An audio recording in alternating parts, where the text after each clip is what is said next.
Isang patunay na walang saysay ang magandang record sa regular season katulad nitong Cleveland Cavaliers sa ngayon na nilalampaso. Pinaglalaroan lamang ng Indiana Pacers. Pasalamat na lang daw na binigyan pa ng isang panalo ng Pacers itong Cavaliers. Sa pagkatalong ito mga idol ng Cavs sa Indiana Pacers, tambak ang kanilang inabot. Umabot pa nga ho ng 44 points ang kalamangan ng Pacers sa kanila. Isa lang ang kanilang pinatunayan. Hindi nagkakamali ang mga netizen na sila'y intro boys na kahit na sila man yung tinuturing na malakas sa kanilang conference, na kahit man itong Pacers ay nahihirapan sa kanila, well sa playoff ibang usapan na. Ngayon sila'y bauna sa 1-3. Isang panalo pa para sa Pacers, abante na sila sa conference finals. Perpektong basketball ang nilaro nitong Indiana Pacers. Mapa-opensa man, umiinit sila. Samantalang sa depensa, walang nagawa itong Cavaliers. Si Allen nga, 2 points lamang. Si Garland, 21 points. Mobley, 10 points. Si Strus, 11 points. At si Mitchell, 12 points. Ang Pacers lamang ang gumagawa nito. Mainit ang kanilang scoring. At sa depensa naman, lockdown ang inabot ng Cleveland Cavaliers.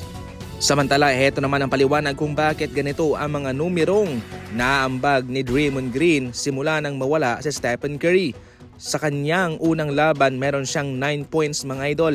At sa kanilang pinakalatest na laban naman, 2 points, 2 rebounds, and 4 assists. Mababa lamang itong mga numero ni Draymond Green at wala siyang ganong ambag o impact sa loob ng court para sa kanyang kupunan na siyang nagresulta nga sa kanilang pagkatalo. Pero mayroong paliwanag dito kung bakit ganito ang kanyang numerong kinakamala sa ngayon. Nakakaapekto nga ang presensya ni Stephen Curry at itong si Green ang labis na naapektuhan. Kung nandyan si Stephen Curry, kabilang siya sa mga nabibiyaan sa pag-atake sa pinta sa 3-point line dahil maraming defender ang na-attract na Stephen Curry. Kaya so far sa ngayon na wala si Steph mga idol, nilalangaw ng depensa itong Warriors ng Minnesota. Hopefully hindi pa naman ito katapusan sapagkat si Stephen Curry ay tinatarget na makabalik sa Game 5. Nanonood ng mga laban sa NBA, pwede kang manalo, pwede kang tumalpak. Ang link ay nasa comment section lang. Pumili ka lang dyan sa mga sinusuportahan mo. Kapag nanalo sila, syempre matik jackpot ka. Napaka-basic lang. Ang link ay nasa comment section. Gamitin ang ating promo code.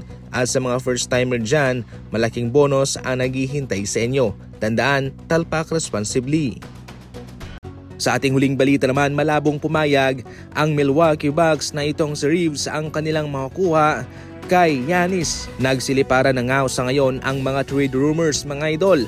Nagsisimula na. Si Giannis hindi pa kumpirmado na siya'y aalis. So far, makikipagpulong pa siya sa organisasyon ng Milwaukee Bucks para pag-usapan ang kanyang future sa kanilang kupunan. Considering na itong si Reeves naman ay hindi nagkaroon ng magandang kontribusyon sa playoff laban sa Minnesota sa first round, malabong nga magkaroon ng interest ang ibang kupunan, especially sa level ni Giannis kung siya yung ipapalit. Maraming mga picks naman ang pupwedeng isama rito ng Lakers para makuha siya, pero technically mga idol, malabo po itong mangyari.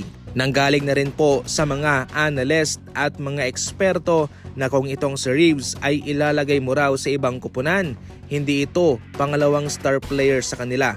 Ito ay isang normal, typical na role player lamang.